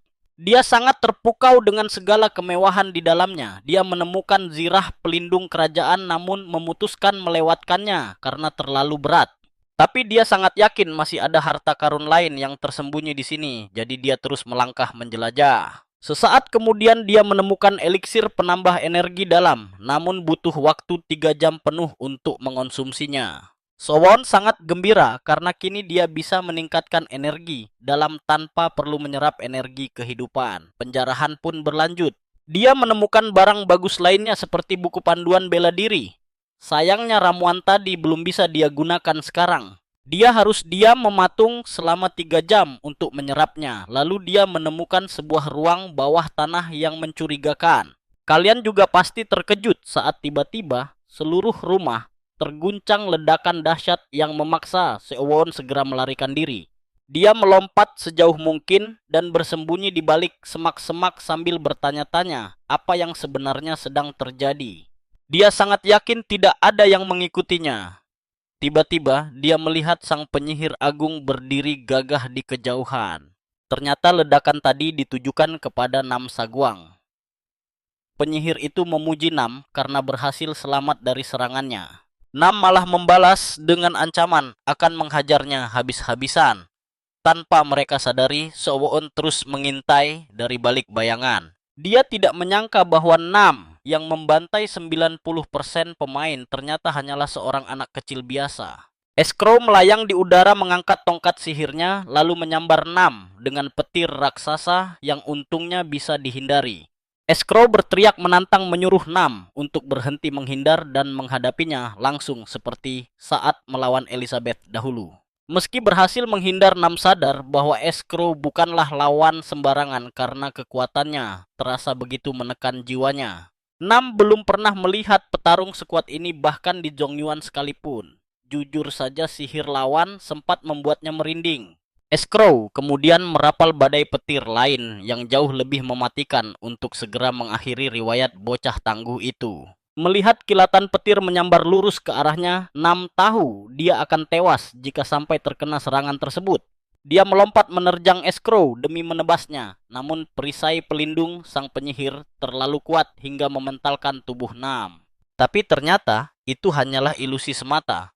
Bersamaan dengan itu hujan mulai turun membasahi seluruh area pertarungan. Seo-won menyadari perubahan cuaca ini adalah akibat dari sihir tingkat tinggi milik Escrow yang luar biasa dahsyat. Sementara itu, Nam yang asli sudah melarikan diri memicu kemarahan Escrow yang berteriak akan memburunya sampai mati. Nam berhasil lolos dan bertekad membalasnya nanti. Saat ini mundur adalah keputusan paling bijak untuk memulihkan diri. Akhirnya, Escrow turun mencari keberadaan Nam, namun nihil. Di sisi lain, Seo-won merasa sangat lega karena bisa selamat. Semua berkat jubah penyelubung miliknya. Dia pun memutuskan kembali menuju ke ruang bawah tanah yang dia lihat tadi. Dia berharap ada barang berharga di dalamnya. Pintu pun dibuka dan dia melangkah masuk ke kegelapan terdalam. Lentera yang dia ambil kemarin sangat membantu menerangi jalan buntu ini. Dia benar-benar bersyukur telah membawanya saat menjarah. Sesampainya di bawah matanya tertuju pada barisan makanan yang tergantung. Saat itulah dia baru menyadari tempat apa ini. Ternyata hanya gudang penyimpanan makanan biasa. Seo-won kecewa karena berharap menemukan senjata legendaris bukannya tumpukan bahan pangan.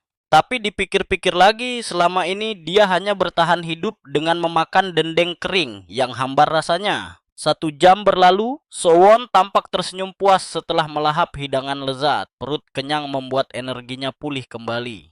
Sekarang kalian pasti tahu apa rencana selanjutnya. Saatnya meminum eliksir penambah kekuatan yang sudah dia temukan tadi. Coba dengerin ini, sebuah buku bela diri legendaris bernama Jurus Tinju Tanpa Batas. Ternyata penciptanya menaruh seluruh jiwanya di sana. Jiwa raga ke jurus itu, tapi akhirnya lenyap karena tidak punya murid.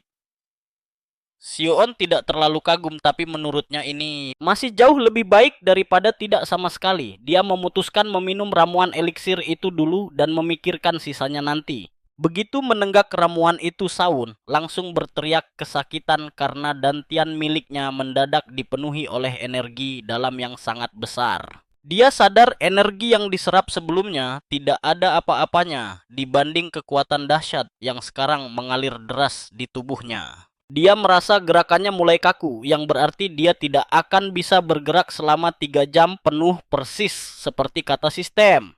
3 jam kemudian, Seo-won akhirnya bisa bergerak lagi dan langsung berbaring telentang karena tubuhnya terasa sangat lelah setelah diam, membeku selama itu. Tapi Seo-won bangga karena dia berhasil bertahan hidup lebih dari 1 minggu penuh di tempat ini tanpa terbunuh oleh Nom ataupun Escrow. Pada hari ke-13, Seo-won keluar dari gudang bawah tanah dan menyadari posisinya sudah sangat dekat dengan zona terlarang. Nah, perhatikan ini, saat dia mengecek jumlah pemain ternyata tersisa 10 orang saja. Dia penasaran siapa yang tewas semalam dan begitu memeriksa daftarnya, dia sangat terkejut saat mengetahui bahwa orang itu adalah Doon. Tampaknya tetua itu mengeliminasi dirinya sendiri, membuat Sowon bingung memikirkan alasan dan cara orang tua itu melakukannya. Meskipun begitu, dia senang bisa menembus 10 besar. Cara ini terasa kurang memuaskan. Tepat saat itu, area peta mulai menyusut dengan cepat. Sion sadar akan sangat konyol jika dia mati konyol di zona terlarang setelah semua perjuangan berat yang dilewatinya. Dia segera berlari menjauhi zona itu dan memutuskan untuk tetap memakai strategi bertahan yang selama ini menyelamatkan nyawanya. Bagi orang lemah, sepertinya mengendap-endap adalah satu-satunya jalan untuk terus naik ke tingkat yang lebih tinggi. Saat Sion sedang fokus berjalan, sebuah bola api raksasa mendadak melesat ke arahnya. Dia nyaris saja hangus terbakar di sana. Untung dia sempat menghindar, tapi rasa takut langsung melandanya karena hanya ada satu penyihir yang sanggup menciptakan serangan sedahsyat itu. Siapa lagi kalau bukan Escrow? Kini mereka berdiri berhadapan dan Escrow tampak sangat kecewa dengan apa yang dilihatnya. Dia mengira telah menjebak musuh bebuyutannya Nom, tapi malah mendapati wajah baru. Shun sadar dirinya ketahuan karena kelalaian sendiri. Dia menggunakan energi dalam barunya untuk bergerak cepat yang justru membuatnya berlari kencang tepat ke arah jebakan Escrow. Escrow mengancam Sowon dan menanyakan keberadaan Nam karena hanya informasi itu yang bisa menyelamatkan nyawa lemahnya saat ini. Kalian sadar nggak, Nom sebenarnya sudah mengintai di belakang mereka tersenyum kejam menanti saat tepat untuk menerkam. Sowon terpaksa pura-pura bingung dan bertanya, apa maksud Escrow? Karena mereka baru saja bertemu dan dia tidak tahu apa-apa. Escrow hanya mendengus dan berkata bahwa Sowon dan Nam berasal dari wilayah yang sama. Di tengah ketegangan itu, Sowon melihat Nam melompat menyerang. Tiba-tiba, Escrow merasakan hantaman keras di pelindung sihirnya dari belakang. Begitu dia berbalik, sosok penyerang itu ternyata Nom. Nom langsung mengejeknya pamer kalau lukanya sudah sembuh total sementara Escrow sekarang kehabisan energi sihir. Di sisi lain, si Wune sangat panik melihat kemunculan tiba-tiba monster itu. Nom menghantam pelindung Escrow berteriak akan menghabisinya sekarang juga. Namun dengan sombongnya, Escrow membalas bahwa serangan fisik Nom tidak akan sanggup menembus pertahanannya. Namun sedetik kemudian, dia merasakan lehernya robek seketika. Tanpa diduga, pertahanannya bobol dan Nom berdiri di sana sambil tersenyum sinis. Dia mengejek apakah Escrow pernah mendengar tentang energi yang diperkuat sejenis jurus langka yang sangat jarang dikuasai orang. Nom mengaku tidak menyangka harus mengeluarkan kartu as ini di dunia game dan meminta Escrow merasa terhormat mengetahuinya, menggunakannya di dalam game ini. Dia menyuruh Escrow menganggap ini sebagai kehormatan besar karena menjadi orang pertama yang menyaksikannya. Escrow langsung terbatuk darah sambil mencengkeram tenggorokannya yang terus mengucurkan darah segar tanpa bisa dihentikan sama sekali. Nam berkata dengan dingin bahwa sebenarnya mudah bagi Escrow masuk 5 besar, namun kesalahan terbesarnya adalah berpapasan dengannya. Saat mereka berdua sibuk bertarung, Seawun sangat bersyukur dalam hati karena jika bukan karena Nom, dia pasti sudah mati. Sadar ada kesempatan emas, Seowon memutuskan kabur perlahan selagi perhatian kedua monster itu teralihkan sepenuhnya dari dirinya. Nom kembali menghantam tenggorokan Escrow untuk mengakhiri segalanya. Saat berlari, Seowon menoleh ke belakang dan mulai memikirkan sesuatu. Seberapa kuat dirinya nanti jika berhasil menyerap seluruh energi kehidupan milik mereka berdua. Kini Escrow terkapar bersimbah darah. Nam mengejeknya habis-habisan menanyakan ke mana perginya kesombongan penyihir itu. Dia menantang musuhnya memberikan kata-kata terakhir yang tak berarti. Padahal tenggorokan Escrow sudah hancur lebur dan tidak mungkin bisa bersuara lagi. Namun lewat telepati Escrow berbicara ke kepala Nom, mengungkapkan bahwa Elizabeth yang telah dibunuhnya adalah murid kesayangannya yang dikeluarkan dari akademi karena dia seorang wanita. Escrow sangat menyesal tidak mencegahnya kala itu. Nom tidak peduli dan terus mengejek bahwa dia tidak tahu identitas aslinya. Dan percayalah, kita berdua akan segera melihat akhir tragis dari pertarungan dendam yang sangat menegangkan ini.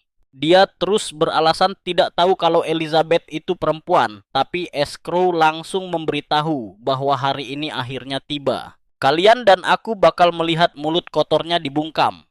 Saat Nom bingung, Seowon mendadak mendongak dan melihat sebuah meteor raksasa jatuh tepat ke arah mereka. Nam panik setengah mati karena tidak tahu bagaimana Escrow masih bisa merapal sihir tersebut di sisa napas terakhirnya. Escrow menjelaskan bahwa itu adalah sihir pamungkas yang hanya bisa dirapal penyihir agung dengan bayaran nyawa, menggunakan mana serta energi kehidupan mereka yang bernama Armageddon. Nam langsung lari menyelamatkan diri, begitu pula dengan Seowon yang melakukan hal sama. Seowon mulai panik dan sangat menyesal karena tidak kabur saat ada kesempatan tadi. Meteor itu akhirnya menghantam tanah bersama Escrow yang berharap bisa segera bertemu Elizabeth. Ledakan dahsyat meteor tersebut menghancurkan semua yang ada di sekitarnya dan membakar area itu layaknya sebuah ledakan bom nuklir. Sementara itu ada peri lain seperti Escrow yang sedang menyaksikan seluruh kejadian mengerikan ini dari kejauhan. Melihat skala sihir yang begitu luar biasa dahsyat, dia langsung tahu bahwa satu-satunya orang yang mampu melakukannya hanyalah sosok Escrow. Ketika semuanya mulai mereda, Seowon terlihat mengerang kesakitan sambil merutuki dirinya yang tidak melarikan diri sejak awal. Tapi kalian perhatikan baik-baik, dia belum mau mati begitu saja. Lalu dia segera merogoh subruangnya untuk mengeluarkan gulungan penyembuh. Dia memang sengaja menimbun banyak sekali gulungan penyembuh untuk menghadapi situasi darurat yang sangat berbahaya seperti sekarang ini. Dia sadar takkan pernah bisa lolos dari jangkauan meteor jika tidak meminum ramuan eliksir sebelumnya. Setelah menggunakan gulungan itu, dia menyadari rasa sakitnya masih sangat luar biasa, yang berarti satu lembar saja tidak akan pernah cukup. Akhirnya dia merobek semua sisa gulungan miliknya demi menyembuhkan diri dan meredakan rasa perih yang menyiksa tubuhnya. Seowon kemudian memeriksa daftar eliminasi dan memastikan kematian Escrow merasa kecewa karena tidak sempat menyerap energi kehidupan milik sang penyihir. Namun dia menyadari tidak ada pengumuman tentang kematian Nam membuatnya bertanya-tanya apakah musuhnya itu masih bernyawa. Tiba-tiba dia mendengar suara lirih dari arah tertentu dan segera mencarinya. Betapa terkejutnya dia saat menemukan Nam mengerang kesakitan dan memohon bantuan. Tubuh bagian bawah serta kedua lengannya hancur akibat serangan dahsyat Escrow. Dengan gulungan penyembuh di mulutnya, dia memohon agar Seowon merobeknya karena dia tidak bisa melakukannya sendiri. Seowon tidak terlalu heran karena dia tahu pasti sangat sulit bagi Nam menghindari serangan meteor yang mengarah langsung padanya. Tanpa kedua tangan yang utuh mustahil baginya untuk menggunakan gulungan penyembuh itu sendiri. Nam mendesak Seowon mengambil gulungan di mulutnya dan merobeknya. Namun Seowon justru mengejutkannya dengan menyebut reputasi Nam. Seowon berkata dia selalu penasaran dengan perlengkapan hebat apa yang dipakai Nam untuk menyingkirkan pemain lain. Kalian juga pasti tidak menduga kan kalau pemain sekuat Nam bisa berakhir dalam kondisi mengenaskan dan tak berdaya seperti ini. Nam yang putus asa berjanji akan menjadikannya pemenang jika Seowon mau membantunya sekali ini saja. Seowon mengabaikannya dan malah mengambil belati dari subruang karena mengincar energi kehidupan Nam untuk memperkuat dirinya. Melihat ajal yang sudah berada tepat di depan mata, Nam berteriak panik dan memohon agar Seowon tidak melakukan hal kejam itu.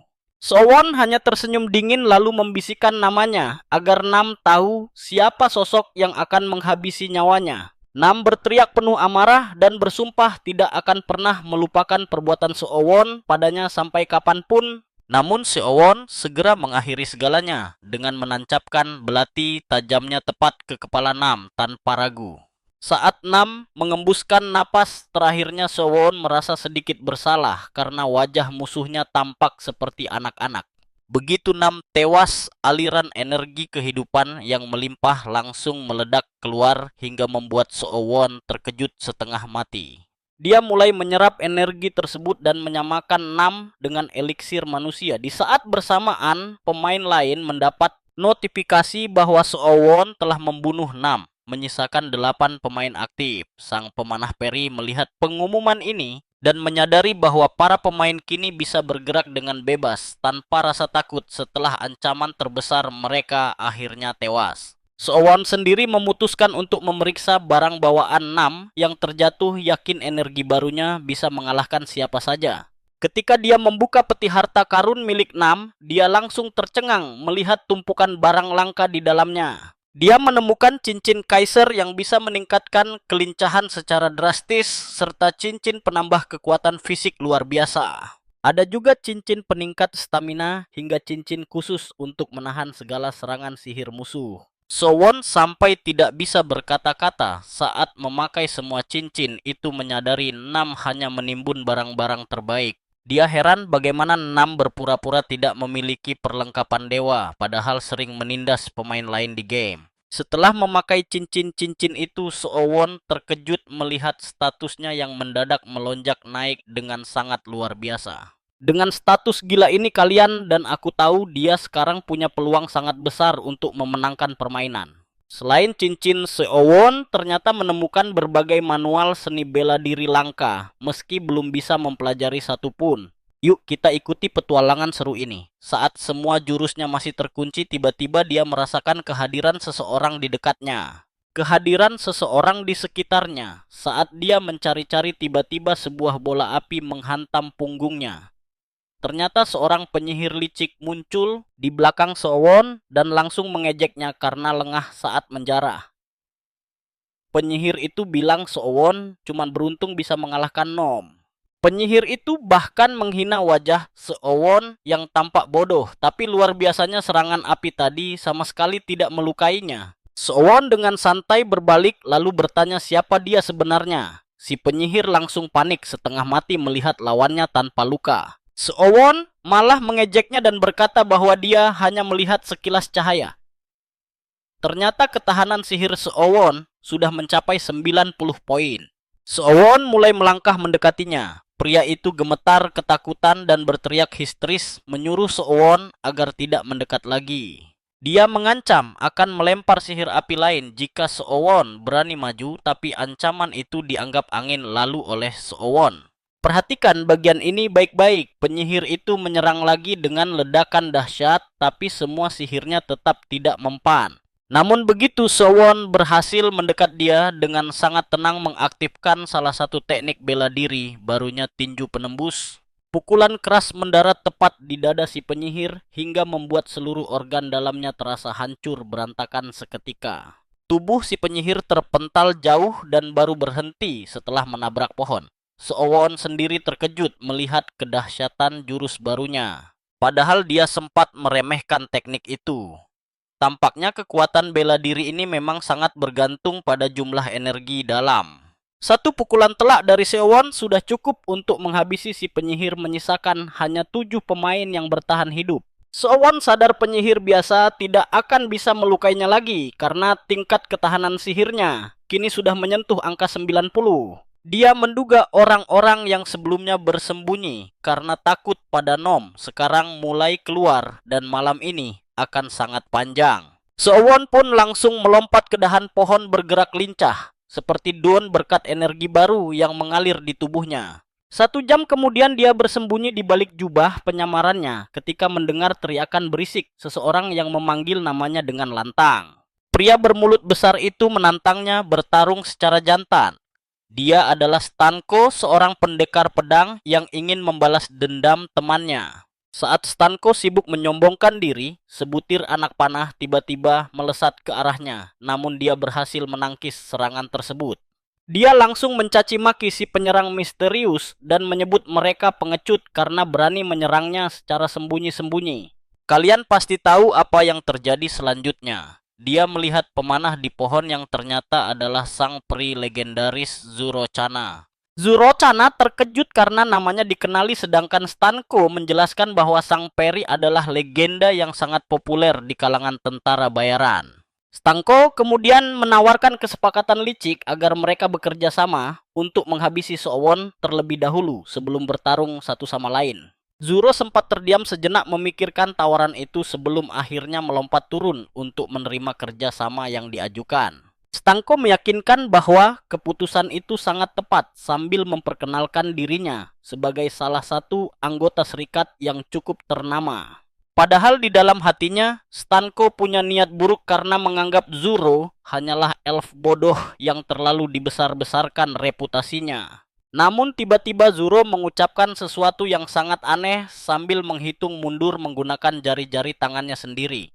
Di tengah hitungan itu, Stanko mendadak tertawa mengejek dan berkata bahwa seorang pemanah tidak seharusnya mendekati musuh. Stanko langsung mengayunkan pedang raksasanya untuk menebas Zoro, tetapi sebelum serangan mematikan itu mendarat di tubuhnya, sebutir anak panah misterius melesat cepat dari arah lain dan langsung menembus kepala Stanko hingga tewas seketika. Zoro mengejek mayatnya, berkata bahwa dia tidak sudi bekerja sama dengan sampah yang bahkan anjing pun enggan mengencinginya. Zoro lalu bergumam ingin segera memburu Seowon tanpa menyadari bahwa orang yang dicarinya berada tepat di belakangnya. Seowon saat itu sedang sibuk menyerap energi Ki milik Stanko karena dia tahu setiap kekuatan baru sangat berharga. Tiba-tiba pandangan Zoro beralih tepat ke arah persembunyian Seowon, membuat jantung pemuda itu rasanya mau copot seketika. Seowon panik karena jubah penyamarannya seharusnya aktif. Dia sangat takut jika peri itu memiliki kemampuan khusus pelacak. Tepat sebelum ketakutannya benar-benar menjadi kenyataan, Zoro malah berbalik pergi sambil bergumam bahwa barang milik Stanko hanyalah sampah tidak berguna. Setelah Zoro benar-benar pergi, Seowon terduduk lemas di tanah sambil menghela napas lega karena merasa nyaris mati. Dia harus mengakui bahwa insting Zoro sangat tajam dan kemungkinan besar peri itu akan menjadi lawan berikutnya. Beberapa saat kemudian, Seowon menyadari bahwa batas zona aman pertempuran ini perlahan-lahan mulai menyusut semakin sempit. Dengan sisa waktu 87 hari, pergerakan zona ini tampaknya disesuaikan dengan jumlah pemain yang tersisa. Saat memasuki area padang rumput yang terbuka, dia memutuskan untuk lebih waspada karena tidak ada tempat bersembunyi. Sebab pertarungan di tempat terbuka seperti ini pasti akan menarik perhatian musuh. Saat dia hendak berbalik arah, tiba-tiba sebuah serangan sihir dahsyat melesat lurus ke arahnya. Beruntung Seowon berhasil melompat menghindar dengan sangat cepat. Bagaimana musuh bisa tahu posisinya dengan sangat tepat? Yuk kita cari tahu kelanjutannya di video berikutnya. Coba kalian bayangkan, jubah pelindungnya aktif tapi dia tidak menyangka serangan sihir bertubi-tubi langsung mengarah tepat kepadanya. Dia panik dan sadar tidak akan bisa menghindarinya sekaligus. Karena sudah terpojok seperti ini, tidak ada pilihan lain.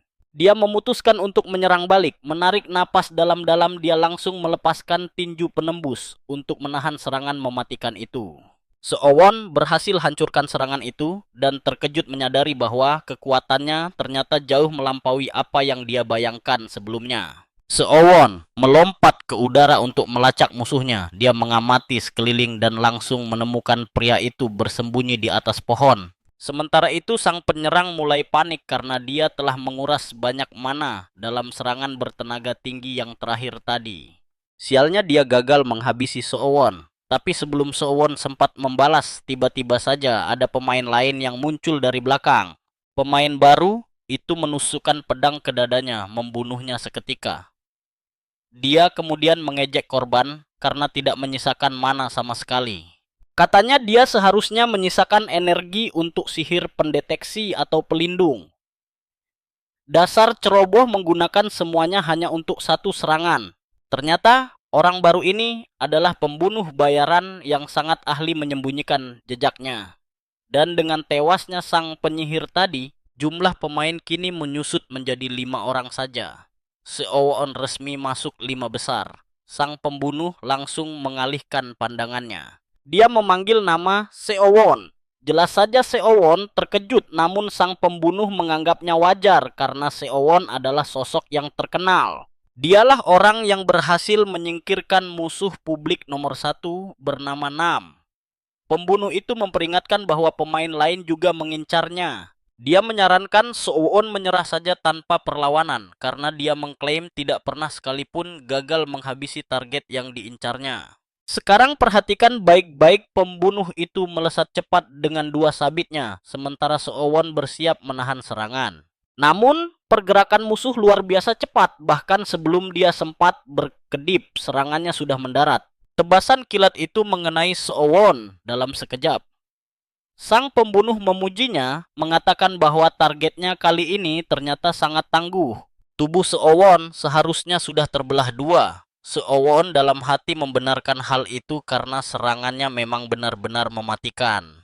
Tangannya pasti sudah putus jika dia tidak melapisi tubuhnya dengan energi internal tepat waktu. Keadaan kini menjadi sangat genting. Seowon harus mengakui ketangguhan lawannya. Sang pembunuh sesumbar bahwa Seowon akan mati di tangannya dalam kegelapan malam ini. Begitu mendengar kata kegelapan, Seowon langsung teringat sesuatu yang krusial tentang jubah pelindungnya yang hanya aktif di kegelapan.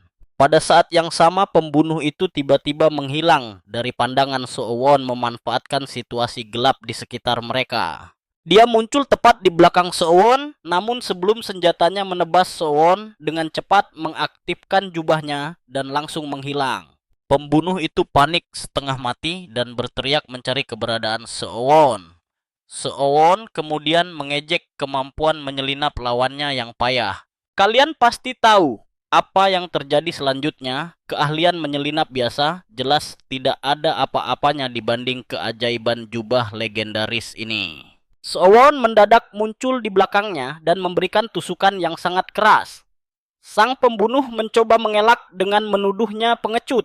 Namun Seowon mengingatkan janji sombong pembunuh itu sebelumnya yang ingin menghabisinya. Sekarang dia ingin melihat pembuktian dari ucapan tersebut. Sadar ajalnya sudah dekat, pembunuh itu ketakutan dan buru-buru menawarkan kerjasama untuk menyingkirkan semua sisa pemain lainnya. Tapi permohonan itu diabaikan begitu saja. Seowon tanpa ampun langsung menusuknya dari belakang dan membunuhnya di tempat.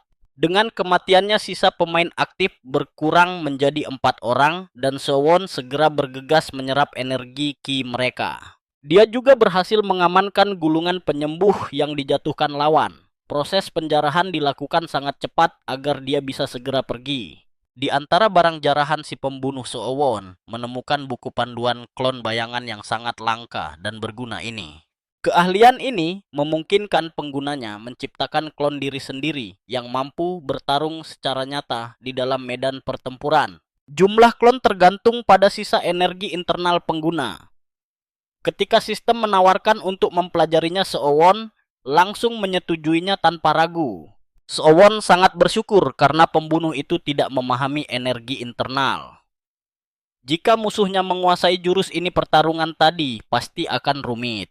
Sementara dari mayat sang penyihir, dia menemukan buku sihir mata Carmen, sebuah mantra pendeteksi tingkat tertinggi dalam permainan. Mantra ini dirancang untuk menembus kemampuan menyelinap apapun. Sayangnya dia belum bisa mempelajarinya karena tingkat sirkulasinya masih terlalu rendah. Seowon akhirnya paham bagaimana penyihir itu bisa mengetahui posisinya karena buku sihir tersebut mampu mendeteksi jubah persembunyiannya. Saat dia sedang asyik memeriksa buku sihir itu, tiba-tiba sebuah anak panah melesat cepat dan menggores pipi Seowon. Tanpa ragu, Seowon langsung bisa menebak siapa pelakunya karena hanya tersisa satu pemanah andal di area ini, yaitu Zuro. Sebelum dia sempat memulihkan diri, serangan sihir dahsyat lainnya langsung menghujani tempat persembunyiannya tanpa memberi jeda sedikit pun. Seowon terkejut karena baru pertama kali melihat serangan sekuat ini. Namun sudah terlambat baginya untuk melarikan diri sekarang. Dia terpaksa memusatkan seluruh energi internal ke tinjunya demi melepaskan jurus andalan tinju penembus tingkat pamungkas. Dengan mengerahkan segenap tenaga, dia berhasil menahan gempuran itu meski tubuhnya harus menderita luka-luka yang cukup serius. Percayalah, ini gila karena Seowon baru sadar dia sedang diserang oleh dua musuh tangguh sekaligus. Kalian dan saya bakal menyaksikan pertarungan licik. Tiba-tiba musuh muncul di belakang Seowon menebaskan pedang, tapi dia berhasil menghindar. Serangan mematikan itu, lalu dia menyadari kalau dirinya sedang dikeroyok 3 orang sekaligus. Trio tangguh yang mengincarnya ini adalah Zurotana, si pemanah dewa tangan kanan Raja Iblis bernama Chiron, serta Senturk sang Raja Krian. Di saat ini, Seowon kebingungan memikirkan langkah selanjutnya. Dia sangat kecewa karena tepat di saat kemenangan sudah di depan mata, dia malah dikeroyok begini. Satu-satunya jalan keluar dari situasi yang sangat terjepit ini adalah memancing mereka agar saling mengkhianati satu sama lain. Dia harus menganalisis dulu bagaimana hubungan di antara ketiga orang itu dan dia yakin misi ini akan terasa sangat sulit. Sebab dia belum pernah bertemu mereka. Sementara itu, Chiron menyapa Centurk namun sang raja justru menyuruh penyihir itu pergi jauh-jauh. Karena dia hanyalah penyihir hitam rendahan. Namun Chiron mengingatkan bahwa ada hal yang jauh lebih penting daripada sekadar status, yaitu bekerja sama untuk meraih hadiah yang lebih besar. Mendengar itu, Sowon sadar kalau trio ini sebenarnya tidak kompak. Mereka bahkan tidak berencana bersekutu sejak awal. Seowon pun bersembunyi di balik semak sambil memakai jubahnya demi melarikan diri dari sana. Centurk langsung memperingatkan Chiron bahwa mereka harus membatalkan kemampuan menghilang Sowon terlebih dahulu sebelum mulai membicarakan tentang kerja sama mereka. Chiron kemudian membalas bahwa sang raja tidak perlu khawatir tentang hal itu karena dialah orang yang paling tepat untuk mengatasinya. Chiron segera mengangkat tangannya untuk merapal sihir tingkat tinggi yang menciptakan sebuah matahari buatan berukuran mini di atas langit. Cahaya terangnya melenyapkan seluruh kegelapan di area itu. Centurk memuji Chiron mengakui kalau penyihir itu ternyata jauh lebih pintar. Seowon mulai panik, dia sama sekali tidak menduga ada trik secerdas ini yang sanggup membatalkan efek jubah penghilangnya dengan sangat mudah. Chiron pun merasa sangat lega karena seseorang telah melenyapkan musuh tangguh lain yang berpotensi menjadi penghalang besar bagi mereka. Dia menatap tajam ke arah Sowon dan menyatakan bahwa kini tiba gilirannya untuk tewas demi kejayaan agung sang Raja Iblis. Chiron langsung meluncurkan serangan sihir dahsyat sambil menerjang maju. Seowon panik namun otaknya terus berputar cepat mencari celah keselamatan. Dia teringat kalau tipe penyihir sangat lemah dalam pertempuran jarak dekat. Jika dia bisa mendekat Chiron, justru bisa terkena sihirnya sendiri. Tanpa ragu Seowon langsung melesat maju menerobos bahaya demi menyeret musuhnya ke dalam pertarungan jarak dekat yang mematikan. Chiron menyadari rencana nekat itu dan langsung mengarahkan sihir penghancurnya tepat ke depan wajah Seowon yang terus maju. Namun sang karakter utama enggan mundur. Dia memusatkan seluruh energi internalnya untuk menyelimuti tubuh demi menahan benturan fatal. Dia siap menembus badai energi mengerikan itu tidak peduli seberapa besar luka yang harus dia terima nanti. Perhatikan baik-baik di sini sistem mendadak memberi peringatan bahwa jubah penghilang miliknya telah rusak parah dan tidak berfungsi. Seowon terkejut melihat pertahanan energinya mulai retak hancur. Ditambah lagi dia harus kehilangan jubah pusaka berharga tersebut. Yakin kalau targetnya sudah tewas, terpanggang Chiron menghentikan serangannya karena mustahil ada manusia yang sanggup bertahan hidup. Namun tiba-tiba, Seowon menerobos kepulan asap ledakan dengan sangat cepat sebelum Chiron sempat menyadari apa yang sedang terjadi. Tubuhnya bersimbah darah namun dia berhasil mendekat. Sayangnya, Chiron bergerak cepat menahannya dengan mantra sihir kegelapan baru.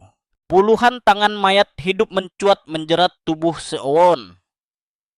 Dia terpaksa mengakui kalau penyihir ini jauh lebih kuat dari lawan sebelumnya. Demi melepaskan diri, Seowon mengaktifkan jurus klon bayangan membuat Chiron terperangah karena mengira lawannya hanya petarung fisik biasa. Kalian pasti menduga pertarungan ini selesai kan? Tapi secara tak terduga, Centurk tiba-tiba menusuk punggung Chiron dari arah belakang. Tikaman pedang itu menembus tubuh Chiron dan sekaligus melukai klon Seowon. Chiron benar-benar terkejut atas pengkhianatan rekan sesaatnya itu. Dia tidak menyangka seorang raja tega melakukan tindakan sangat pengecut ini. Namun Centurk berdalih bahwa kemenangan adalah segalanya. Sang raja menegaskan bahwa sejak awal dia memang tidak pernah berniat untuk benar-benar bekerja sama dengan penyihir hitam itu. Centurk mengejek Chiron yang sedang sekarat lalu menatap ke arah Zurotana di atas tebing karena merasa dialah pemenangnya. Dia berteriak bahwa kini hanya mereka berdua yang tersisa. Namun Zurocana malah tersenyum sinis melihat kepongahan raja bodoh itu. Belum sempat dia mencerna situasi sosok Seowon yang asli mendadak muncul di sampingnya dan melayangkan pukulan super keras. Hantaman telah itu menghancurkan armor emasnya hingga berkeping-keping melempar tubuh sang raja hingga menabrak dinding batu raksasa. Tabrakan keras itu memicu ledakan debu tebal. Seowon pun bergumam bahwa kini pertarungan sejatinya tersisa antara dirinya dan sang pemanah. Zurohana memuji ketangguhan Seowon yang berhasil mengelabuinya menggunakan trik klon bayangan saat serangan fatal dari sang raja tadi terjadi. Namun Seowon menyuruhnya diam dan langsung bertarung. Zurocana hanya tertawa memintanya untuk tidak terburu-buru mengambil keputusan fatal. Ternyata sang raja masih sanggup bertahan hidup dari pukulan dahsyat tadi meski tubuhnya sudah babak belur berlumuran darah. Dia bangkit berdiri dengan kondisi yang masih sangat bugar. Centurk merasa sangat murka sekaligus heran melihat lawannya masih hidup. Dia sangat yakin pedangnya tadi telah menembus target, namun ternyata itu hanyalah tipuan klon bayangan yang sangat menjengkelkan. Dia tak menyangka armor terkuatnya hancur. Nah, kalian pasti penasaran kelanjutan pertarungan epik ini, kan? Kalian dan saya akan melihat Seowon melepas baju dan menyuruh Centur diam. Dia menantang mereka maju satu persatu, atau sekalian maju bersamaan. Centurk lalu mengancam Seowon bahwa dia akan menyesal karena telah memaksanya bertarung dengan serius. Centurk tiba-tiba lenyap dan sebelum Seowon menyadarinya, musuhnya sudah berada tepat di hadapannya. Hal berikutnya yang dia tahu adalah pedang Centurk sudah menembus lengan kirinya. Centurk dengan sombongnya berkata bahwa tidak ada satupun orang yang pernah mengalahkan kecepatannya. Dia mengejek Seowon bahwa lengannya kini tidak berguna lagi karena itu memang rencana awalnya. Seowon terkejut saat bahunya tertusuk karena dia sama sekali tidak menyangka Centaur akan bergerak secepat itu dalam pertarungan. Dia mengira lawan hanya mengandalkan kekuatan fisik belaka. Namun Seowon jelas belum siap untuk menyerah begitu saja di sini. Perjuangannya untuk sampai di titik ini terlalu berharga, jadi dia memilih untuk mempercayai aliran energi dalam tubuhnya sendiri. Tanpa ragu Seowon langsung mematahkan rapier milik Centurk. Dia menarik sisa bilah yang masih tertancap di lengannya, lalu melemparkannya kembali menggunakan telapak tenaga dalam. Senjata itu menyayat wajah Centurk dan hal tersebut membuatnya sangat marah karena ketampanannya telah dirusak oleh Seowon. Tanpa membuang waktu, Seowon langsung mengeluarkan sebuah gulungan penyembuh ajaib yang segera disobek untuk memulihkan lengannya. Karena pedangnya patah setengah, Centurk akhirnya memutuskan untuk membangkitkan pedang aura miliknya. Dia memuji Seowon karena berhasil memaksanya menggunakan teknik ini. Sementara itu, Seowon kembali bangkit berdiri dengan tegap. Sekarang perhatikan bagian ini. Seowon melepas 8 klon bayangan sekaligus membuat Centurk mulai terganggu dengan triknya. Meski trik itu menyebalkan, Centurk tetap sangat yakin bahwa dialah yang akan keluar sebagai pemenang dalam duel hidup mati ini. Di saat yang sama, Seowon menyebut Centurk penipu dan memperingatkannya untuk bersiap menghadapi kekuatan penuh yang sesungguhnya. Centurk menyetujuinya dan menantang Seowon untuk langsung beradu kekuatan tanpa perlu membuang-buang waktu berharga lagi. Di dalam hati Centurk tahu pedang auranya hanya bertahan 2 menit, jadi dia harus segera menyelesaikan pertarungan.